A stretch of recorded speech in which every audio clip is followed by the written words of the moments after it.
السلام علیکم دوستو، کیا حال چال ہیں؟ خیریت سے ہیں؟ ہم بات کرتے ہیں حضرت مودی گجراتی کی۔ حضرت مودی بہت زبردست دورے پہ امریکہ گئے ہوئے ہیں۔ موصوف ہندوستان میں تو ہر چیز مینیج کر لیتے ہیں اور بہت کوشش کر رہے ہیں کہ امریکہ میں بھی ان کا دورہ مینیج ہو جائے، کیونکہ یہ دورہ امریکہ کی دعوت پر ہو رہا ہے۔ اور کمال یہ ہے کہ حضرت جو بائیڈن، جن کا نعرہ تھا پسندیدہ کہ ہم ڈیموکریسی اور آٹوکریسی میں جو تفاوت ہے، جو فرق ہے، جو ڈفرنس ہے، اس کے اوپر بہت سختی سے چلیں گے اور دنیا بھر میں آٹوکریسی کی مذمت کی جائے گی، اور آٹوکریٹ گورنمنٹ فگرز یا پارٹیز یا انڈیویجولز کو امریکہ بالکل سپورٹ نہیں کرے گا۔ لیکن حضرت بائیڈن نے امریکہ کی موجودہ تباہ کن صورتحال میں ہندوستان کے ساتھ اپنے مراسم کو بڑھانے کے لیے، ہندوستان کے ساتھ اپنی اکانومی کو جوڑنے کے لیے، اپنی مارکیٹ کو ایکسپینڈ کرنے کے لیے تمام اپنے وعدے نعرے امریکہ کے کلچر کو، امریکی اقدار کو، ڈیموکریسی کو لپیٹ کے کہیں دور رکھ دیا ہے۔ اور بھرپور انداز میں حضرت مودی کا اس وقت آؤ بھگت پوری طرح سے کی جا رہی ہے۔ امریکہ کی تباہ ہوتی اکانومی کے لیے، کنزیومر مارکیٹ کی تلاش، اس کے اسلحے کے لیے امریکہ کی کوششیں کہ ہندوستان پر مخصوص حالات کی مارکیٹ کو کھول دیا جائے اور اس کو ایک چین کا خطرہ کھڑا کر کے، اس کو دکھا کے، اس کو کوارڈ میں جوڑ کے اس طرح کی صورتحال کی جا رہی ہے کہ ہندوستان اپنے ریزروز کی ایک بڑی پرائز کو، بڑے کیپٹل کو امریکہ کی طرف منتقل کر دیں۔ امریکہ نے جولائی میں بہت پریفرڈ نیشن کے طور پر ہندوستان کو ایک سہولت دی، اور ان کو نہ صرف یہ کہ ٹیکنالوجی کی منتقلی، بلکہ ترجیحی ریٹوں پہ ان کو ڈیفنس کی اور آرٹیفیشل انٹیلیجنس اور ماڈرن ٹیکنیکس کی منتقلی، تربیت کی سہولتیں فراہم کرنے کے بھی ان کے ساتھ مختلف قسم کے کانٹریکٹ کیے گئے۔ بات ہو رہی تھی مودی کی کہ حضرت مودی ہندوستان میں جو کرتے رہے، گجرات سے لے کر پنجاب سے لے کر کشمیر تک، کشمیر سے لے کر منی پور تک، منی پور سے لے کر انٹائر ہندوستان میں مسلمانوں کے خلاف کھولے ہوئے محاذ، گاؤں کے نام پہ مسلمانوں کے قتل عام، ان کو زندہ جلانا، اور کوئی آواز اٹھائے تو اس آواز کو اینٹی نیشنلسٹ آواز قرار دے دینا، یہ مودی کا اور مودی کی جماعت کا ایک ڈومیننٹ طریقہ کار بن گیا ہے۔ ہندوستان میں ہم دیکھ رہے ہیں کہ پریس کو، جوڈیشری کو، ملٹری کو اور سول سوسائٹی کو، اپوزیشن کو جرت نہیں ہے کہ وہ مودی کی مخالفت کرے۔ مودی کی مخالفت گویا بھگوان کی مخالفت کے قرار دے دی گئی ہے، اور جرت نہیں ہے میڈیا میں کہ وہ مودی کے اوپر کوئی تنقید کر سکیں۔ اپوزیشن کو تنقید اتنی بھاری پڑتی ہے کہ ان کے ساتھ وہ رویے اور سلوک کیے جاتے ہیں کہ بس لگتا ہے کہ اگلے چند سال بھارت جو اپنی ڈائیورسٹی اور اپنی ڈیموکریسی کی وجہ سے اور اپنے سیکولرزم کی وجہ سے جانا جاتا تھا، بہت جلد ریلیجیس فنیٹکزم، اپنے ایکسٹریمزم اور اپنی مائنارٹیز کے ساتھ بھرپور مظالم کے طور پر جانا جائے گا، بلکہ جانا جا رہا ہے۔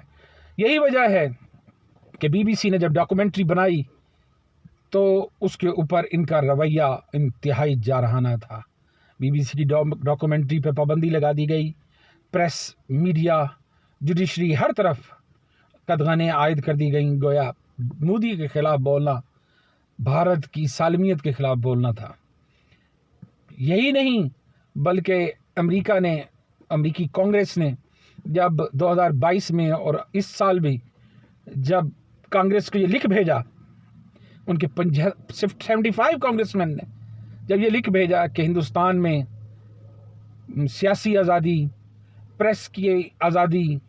اور مائنارٹیز کے ساتھ جو ہیومن رائٹس کے پے در پے واقعات ہو رہے ہیں اس کے اوپر مودی کی گرفت کرنی چاہیے. لیکن بائیڈن سرکار نے اپنی بڑھتی ہوئی پریشانیوں، اپنی اکنامیکل کرائسس کی وجہ سے